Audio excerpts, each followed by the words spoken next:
এই ভিডিওটি দেখার সাহস থাকলে তবেই দেখবেন, কারণ আপনার প্রিয় সাদা পাথরের এমন বীভৎস রূপ আপনি হয়তো সহ্য করতে পারবেন না। মনে পড়ে সেই দিনগুলোর কথা, কাচের মতো স্বচ্ছ জলের নিচে ঝিকিমিকি করা সেই সাদা পাথর, পায়ের পাতায় শীতল জলের সেই স্পর্শ যা এক মুহূর্তে ভুলিয়ে দিত শত ক্লান্তি। আপনার প্রোফাইলে, আপনার স্মৃতির অ্যালবামে এখনও হয়তো সেই ছবিটা জ্বলজ্বল করছে। আপনি হয়তো ভাবছেন সেই স্বর্গ এখনও আগের মতোই আছে, কিন্তু আপনি ভুল, মারাত্মক ভুল। স্বাগতম আপনার প্রিয় সাদা পাথরের বর্তমান নরকে। এখানে এখন আর নদীর কলকল ধ্বনি শোনা যায় না, শোনা যায় লোভের করাত আর যান্ত্রিকতার বীভৎস চিৎকার। যে নদী ছিল প্রকৃতির ক্যানভাস, আজ তা এক কসাইখানা। এর ক্ষতবিক্ষত দেহ দেখে চেনার কোনো উপায় নেই যে এটাই ছিল আপনার সেই স্বপ্নের সাদা পাথর।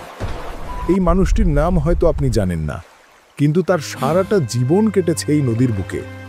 তিনি বলছিলেন, আমার মায়ের গয়না সব খুইলা নিয়ে গেছে ডাকায়েতরা, এখন আমার মারে দেখলে বুকটা ফাইটটা যায়।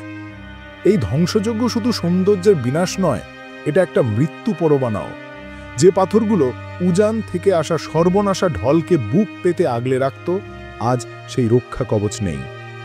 আসছে বর্ষায় এই নদীর দুই কূল ছাপিয়ে যখন বন্যা আসবে, যখন আপনার আমার মতো মানুষের ঘরবাড়ি ভেসে যাবে, তখন কি আমরা এই লুটেরাদের খুঁজে বের করব, নাকি তখনও শুধু ছবি দেখে আফসোস করব? যে জল ছিল অমৃত, আজ তা বিষ।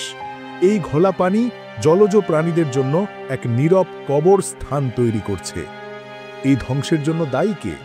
সেই প্রভাবশালী চক্র যারা শত শত নৌকা নামিয়ে দিনে দুপুরে এই ডাকাতি করছে, নাকি সেই নীরব প্রশাসন যারা দেখেও দেখছে না? এখন বলুন, আপনার কি কষ্ট হচ্ছে? বুকটা কি ভেঙে যাচ্ছে?